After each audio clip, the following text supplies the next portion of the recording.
Let's hear it run.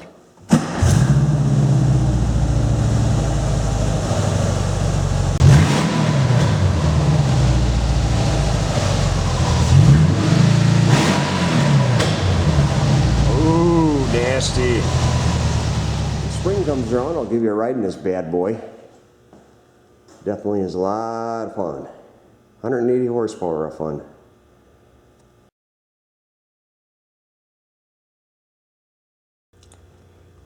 In regards to the headers, I had to hand make these, of course. And the nice thing about it is you can pull the 3 nuts.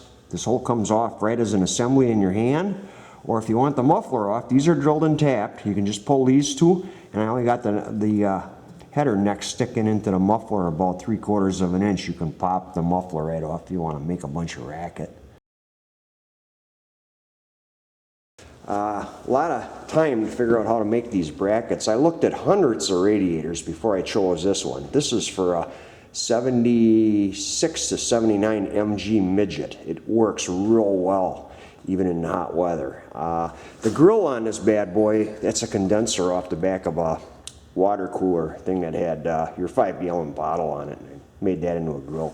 All this stuff is drilled and tapped. No wrenches needed on the back side. There's a few bolts you can pull out on the top here and on the bottom. It's in your hand.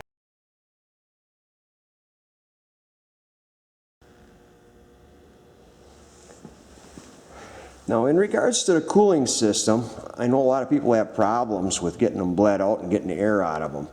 Well, what I did here is I got a GM, one of them quad 4 coolant bottles. You'll notice on the top of it, it's got 2 air bleeds. You run one to the motor,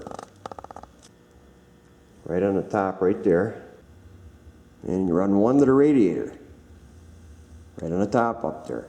Now all you got to do is keep that hose higher than the radiator all the way to the rear, and then we're going to go back here. That coolant bottle, you'll notice, is 3 inches higher than the highest part on the motor, so that's what you need for an easy fill. You can fill this up, no air pockets, and go. It's quick, it's good. Now the rest of the tricks to make this work, you can see that bigger hose comes off the bottom of the bottle. Okay, and if you follow that hose down, it comes down to this little T down here. Now you'll notice I ran that hose into there to the lowest part of the system for the fill, and then that goes, of course, to the front and rear, and there's a little spigot on there so you can drain the coolant if you'd ever want to service the thing. And I bet you're asking, how do you fill that coolant bottle? Looks like it'd be a pain. Wrong answer. Lift up the battery cover here. There's your cap for the coolant bottle, right on top. Way too easy. That's the way we like things here. It's the wildlife, people. The wildlife. One other point, in case you don't know it, this hose right here goes normally to your heater in your Subaru, and up and around and back into that upper manifold there. Now, just so you do not plug that, because if you do plug that, the coolant's got to hit on the thermostat right here. The thermostat will never open. Now, on the right side of the engine, to get the coolant by there, I made up a tube, and also when I built the header, I put a nice little heat shield on that one for this side. Gates has these. They're like a heat shrink, only they're for hoses. They're really sweet. You can always put a clamp on one side of it and then use it on the other side. It looks a lot more appealing than a bunch of hose clamps all over everywhere. Now, another thing I see when a lot of guys are putting these in the cars, they're turning this manifold around and having it heliarched and changing it. Well, I don't have that option here. So what I did, that's where my spigot is for my air bleed on the motor, by the way. And Gates has a catalog with pictures of hoses in it, and you can get these preformed hoses, and then I put some insulating loom on there so it don't get on the fuel injectors and stuff. Anyway, this is something you might be interested in on any project you got, just so you know. Another thing on the motor, so you don't have a bunch of brackets and ears sticking out all over, there was a power steering pump mounted here originally, so I cut that all off and did a little radius on this here for the oil pressure sending unit when I put that in and that to be rid of that. And then on side B here, there was an AC compressor and brackets and a stud stuck out, so I trimmed all of this stuff off too. and tried to make a good clean look so it looks like it came that way and belongs that way. That big hose you see that goes up to the air box, I made all the bracketry for that, and you got the rubber grommets and everything. The air box originally came straight off the motor. Well, I'm not going to cut the body up to adapt that way. So the big hose is, I think, off a radiator, off a Caterpillar or something. But anyway, I thought it worked out good for this application anyway. Yeah, this is the Nova with the Corvette motor in it. I can give you a little bit of a tour on that someday too. That'll be somewhere in the future though.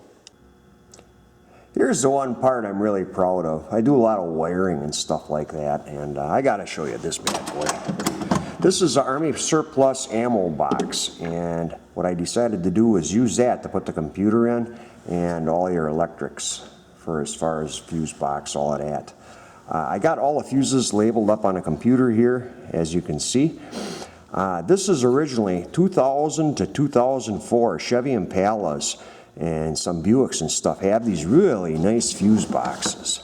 And you can buy the pins from CarQuest to make it look like it belongs if you want. And I got some little forks in the box that this slides into, and it don't go nowhere. The computer slides out too. That's just in the same way. When I pull that motor out of the car, I take all the little noogies too right away. These are the grommets that come with the wiring harness and stuff, and I put them into the ammo box too to help seal it up good. This harness here is the one that goes to the chassis. This is the one that goes to the engine. And then on the door here, I also got the VIN number written. I can go under the dash and then program that into my late model scan tool and then read anything out on the scan tool I want. Now for the throttle, I made up an adapter for that. You pull off that one bolt on a transaxle, the bottom is open. With the idea between this is you can use the factory Subaru cable right off the throttle plate, and then it goes to the VW.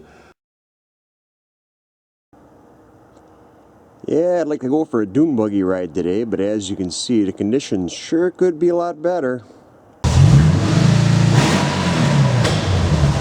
Ooh, nasty. Well, that's your video tour of the dune buggy. Hopefully I can help somebody out with a little bit of that info. Otherwise, just enjoy the tour. Thank you for watching. Bye-bye.